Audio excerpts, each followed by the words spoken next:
Well, hello, friends. Mark Holmes here with my buddy Cowboy Jobu, and as always, thank you guys for watching the Jobu Sports Report. And of course, I've got my man Foots here. We're having another debate, and I know everybody is sick and tired of the Dez Bryant situation.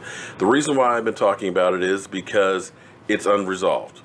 When we're hearing things that somebody in the Cowboys organization wants to get rid of Dez Bryant, I'm just trying to put out there what the thought process or what may be going on. It's my own theories and all. And if you don't like my theories or are just sick of the whole thing, you don't have to watch. But some people are enjoying it, or some people really want to know what's going on, and I'm trying to figure it out. And it's been my thing all along. And you guys know my man Foots. We've been doing debates and stuff. Everybody seems to enjoy those, and I think we need to actually rename these and call it Foots in Jobu's ass. Because Mark, you crazy. Because he always seems to keep that foot in Jobu's ass. Everybody, Foots, how you doing today on the snowy day? Mark, man, what's going on? I'm doing great, brother. Been in the house, been reading up some stuff, been watching your videos as well. And I agree, the tea leaves are pointing, they're trying to do something at receiver. Now, what this means, I guess we're about to get into it. So, well, the snowstorm that we're both stuck in, my man Foots is actually not far away. He's definitely my homie, much younger homie. It's the snowstorms that brought Alan Hurts to the Cowboys, who is still there right now. He was supposed to be meeting in this morning. He's still there. So maybe we might finally have our second signing of the free agency period. So your thoughts on Dez Bryant is, go ahead. I'll let you go ahead and go and speak on my thoughts on Dez Bryant is, I actually just did a film breakdown, so you guys head over to my page. It's a Versus series. And now listen, he's had some mental lapse. He's had some drops. Obviously, the Seattle game was a disaster, but I still see a player that can play. And I think that the Cowboys will be lunatics to try to move him, release him, get rid of him, when you're basically giving away a player who can still give you good production. You just have to get on the same wavelength. And I think a lot of what's being missed, Mark, is the coaching staff is getting the pass. I agree. Hey, you're preaching to the choir on that one. Yeah, the coaching staff is getting the pass for how they use them. I'm watching film. I was watching the St. Louis game, and it's always long developing routes for Dez. Mm-hmm. But with Dez, you got to get him the ball quick. Let him be violent after the catch. That's what he does so well. You got to give him jump balls, and Dak has to get better with his ball placement. But I do think that that Dez can still play. But I'll let you take over as far as what Dallas is trying to do, because they're trying to do something at receiver. If you're bringing in guys from meetings, you had Sammy Watkins. Listen, if they would have signed Sammy Watkins, I think that would have been not smart. Alan Hurns is interesting because his 2015 year was very, very good. Right. He fell off the map from there. So, well, 16 and 17, he was injured. He missed, I think, 10 or 12 games, so that kind of hurt. And he was also on Jacksonville, and Jacksonville is kind of offensively challenged. So when you look at Sammy Watkins with the Rams versus Hurns with the Jaguars, I think, the Rams had a better offense and a better quarterback. But be that as it may, I agree that Sammy Watkins was way too much, and I think that he's way, way overvalued. I don't see that kind of money that he's worth. Hurns is not a number one, without a doubt. He would be a solid number two, which then gives you other options of saying, okay, maybe we let Cole Beasley go and save $4 million, or maybe Terrence Williams, you don't save anything by getting rid of him, so you're going to keep him for another year just because he's occupying that much money. You won't have that money to spend on somebody else. If they don't get another receiver, Dez to me is going to be here. But when we keep hearing this, the thing that keeps hitting me in the head is Dak friendly, and it brought me back to when the term originally came from was T.O., because T.O. was looked at as a guy who was a problem, with not on the field, because 2008, he had 85 catches and 6 touchdowns, 13.9 yards per catch. He was still very productive, in fact, more productive than Dez was this year. But it looked like there's the issue with him with Jason Witten, of course, with Tony Romo, and of course, he always wanted the ball. So you had to feed him the ball to keep him happy and keep his head in the game.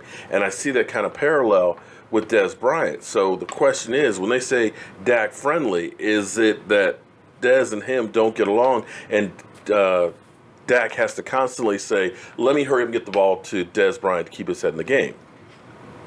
Dez is a headstrong guy.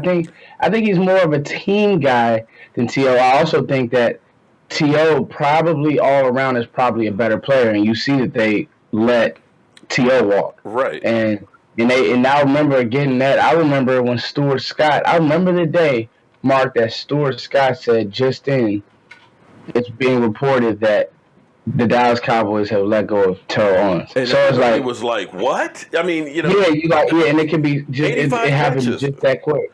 It happened just that quick. So with Dez, with bringing in these receivers, could it be them covering themselves in the draft? Here's the thing. This is what people, fans, pundits, everybody has to remember. This receiver room now is getting very crowded. Mm-hmm. But there's going to be an odd man out. You still got Noah Brown, who has some potential. I do think Great so. size. You have the same player. I'm telling Cowboys fans, and Mark, this is why I'm on to keep Dez side of it. We have two of the same player in Switzer and Beasley. Right. Do the Cowboys in the draft say, "Hey, Patriots, you just let go of Amendola. Mm-hmm. Give us Beasley for a third right now. We'll do it." Yeah. Do they? And you know what I mean? Is it Terrence Williams who's the odd man out, and they just say, "You know what, Terrence, production isn't there. You're a nice guy. You're not a headache, but the production just isn't there." But the problem with Terrence Williams, though, is his contract, because we redid that last year. Cutting him saves you nothing. It saves you nothing. I agree. Cole Beasley, though, on the other hand, is if you end up cutting Cole or Cole goes elsewhere, you're talking about $4 million. And $4 million means that's a guy who I can get a role player in one of those needs as a swing guard or swing tackle, or a defensive line. It's money that you can spend elsewhere. So that's where I almost think Cole Beasley is the guy that you can do more with than Terrence Williams. Let's just say this. There's going to be an odd man out from the tea leaves. Yeah. Now I'm hearing that Calvin Ridley is a very real possibility. I'm talking about. Right. I've been sending out texts, and I'm like, and I just did a topic on my channel, mm-hmm. and I saw you, and you were right. Here's the thing, Mark. If it was the guard, or let's say if it's Isaiah Wynn or Calvin Ridley, I may like Wynn. You may like the tackle or guard. I think Dallas would pick the receiver and say we can do some other things in the second. I think that they would go for the. I think they would go for the sexy pick, because that brings me to actually originally I was going to want to debate you was when you start looking at the mock drafts and the way the team's needs and stuff. I think Vita Vea will be gone before we get to us. I think the Redskins, if he's still there at 13, will definitely take him. They've got such a need and want that guy in the middle that he will be gone. But thinking that there's a good chance that Will Hernandez and Calvin Ridley are both could possibly still be there when we pick. So the question is, which way do they go on that? And I'm thinking that if they get Calvin Ridley and they sign Hearns, Dez is gone as a June 1st cut, because then you got $12.5 million for that second wave of free agency. You got that money you can sign for, use for Zach Martin and so on. The room is crowded at that point. If you get Calvin Ridley, I think there would be such a hype around Dallas. I think that everybody would kind of ignore the film, and so I think that you're probably right. Now, I think it would be a mistake, and I'll tell you why. Here goes the debate part. Mm-hmm. I think you would need a player. Calvin Ridley right now is not a one to me, because he's too small, and in this division, you got to take punishment. You're going to be in some cold places, and he has to learn how to be a pro. Okay. I think no matter, you got to learn how to practice. For everybody who wants to say that Dez is a headache, for everybody who wants to say he's a bad locker room guy, when I was at training camp, he brought it. He brought his A game. He brought intensity to practice, every practice. I think the Cowboys will be losing an emotional leader. I think they will be losing a guy who just is who's ready for war. Number two, if you lose Dez, now you have two twos, okay? You would have, if they sign Hearns, we don't know what's going to happen with Hearns. Right. Okay? So that guaranteed production, like that 900 yards, how are you going to replace that? We saw that Cole Beasley, and if you want to say that Calvin really comes in and gives you 700, 800 yards, I'm saying that's a great pick. I'm just not seeing that Okay. year one with no real number one on the other side because you want Calvin Ridley on the opposing teams second on their worst corner, not on their best. So True. that's kind of Okay. like my deal with it. So hypothetically, here's what Dez numbers were this year. He played in 13 games, 133 targets, 69 receptions for 838 yards, 12.1 average, 6 TDs. Yes. His rookie year, okay, drafted in 2010, 12 games, 72 targets, 45 receptions, 561 yards, 12.5, and 6 TDs. I'm not talking about a big difference between the production of him as a rookie versus what we got out of him last year. And for whatever reason, and it may be that the Dak and him may never have that chemistry, that, Tony Romo and Dez work pretty well, but it may be that Dak doesn't get it with him. And if that's the case, when you look at the games that he played his rookie year without Dez Bryant, Dak was moving the ball around to different receivers more. He was The Green Bay finding the game other comes into mind. right. He would find whoever was open. But I think with Dez Bryant that he's so worried about getting Dez going early that he's forcing the ball to him too often. And then of course you have the meltdowns like we had in that other game where Dez is pissed off that he's not getting the ball and then finally catches one and then fumbles it. So sometimes you have addition by subtraction. I'm not saying that Calvin Ridley is the guy, but if you have a receiver at least who can get separation, which Dez has a hard time doing now, who can stretch the field, even if he's used as a decoy, it's going to open up things for other guys. Agreed. And, I think the biggest thing with all of this now, Dez, be clear, Dez can still separate. I did a film breakdown on my channel. He's running right past Tremaine Johnson. So he can still do some things. However, I'll agree with you there. And I also will say this. The thing that's being forgotten in all of this is that you didn't have your best player for 6 games. Now, you lost one game. What was that? You lost one game. You just got outscored against the Rams. So that was a game that you needed to win. But all in all, I agree with you, Mark. I mean, I don't think that getting rid of Dez this year is the right move, but the tea leaves are looking like that could be an option. It really could be. Well, here's the last point that I'm going to make about this is when we look at the Cowboys right now, their biggest problem is dealing with past mistakes. You can look at our cap situation right now, and you can point back to Jay Ratcliffe, Miles Austin, Marion Barber, because constantly what we've had to do year after year is restructure contracts to get money to take care of getting the guys we have on the team now. And we're still doing it. When you looked at Tony Romo's money, somebody did a breakdown, a pie chart, and we had been talking about this on the station, on the channel before.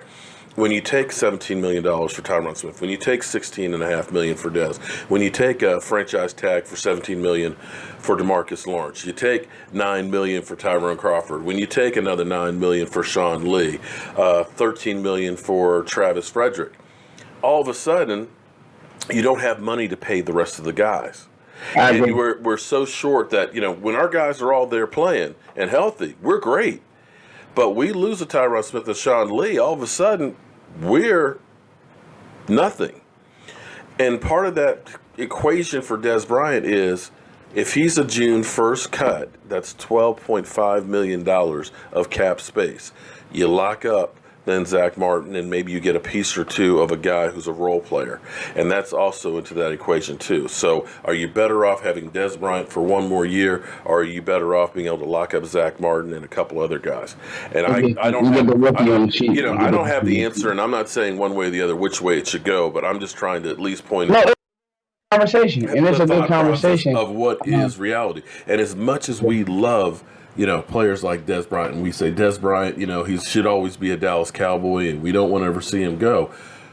We let DeMarcus Ware go when he got a ring elsewhere. But, it's the reality of football. You gotta play with your head and not your heart, and understand that keeping Dez means you're lacking in other places. Oh, no, listen, I've said it. I've been screaming for 2 years that Jason Witten is too old. It's his I time. agree. Yeah, that's Stopper. another big chunk of change set right now that we have on the cap too. So you look Yeah. at it, is Jason Witten coming back, because he's Jason Witten has done all that for the team. Is that really the best for the team use of that money? And again, I don't have that answer for you. We don't have that conversation. We're gonna have so many conversations like this on our draft show. We need to actually do a debate on the merits of keeping Jason Witten and stuff. So there's a lot still to talk about. Let's lock that in, Mark. We got so much time, but we really don't because it's coming up quick, huh? We are only 36 days away from the draft. 36 days away, which means we're going to be leaving in 34 days to be driving to Dallas for our draft trip. And I got to tell you, I can't wait. But folks, you talking about fun? Yeah, man. We're gonna have a ball. You guys are gonna have a ball with this. But Foots, tell everybody about your channel. Hey guys, it's Cowboys Nation TV. Make sure that you guys go subscribe. Thank you guys for watching me. Thank you guys for showing Mark love. We're just trying to. We're trying to cover everything so that Cowboys fans are ready. So you can't say you didn't know. So draft night, if they do something like if they draft Calvin Ridley, you'll say Mark and Foots talked about it, or such and such talked about it. So it's one of those where we're just trying to cover our bases. Because I feel like Mark is one of the only publications, YouTube, internet, wherever, he's hitting everything. And I appreciate that.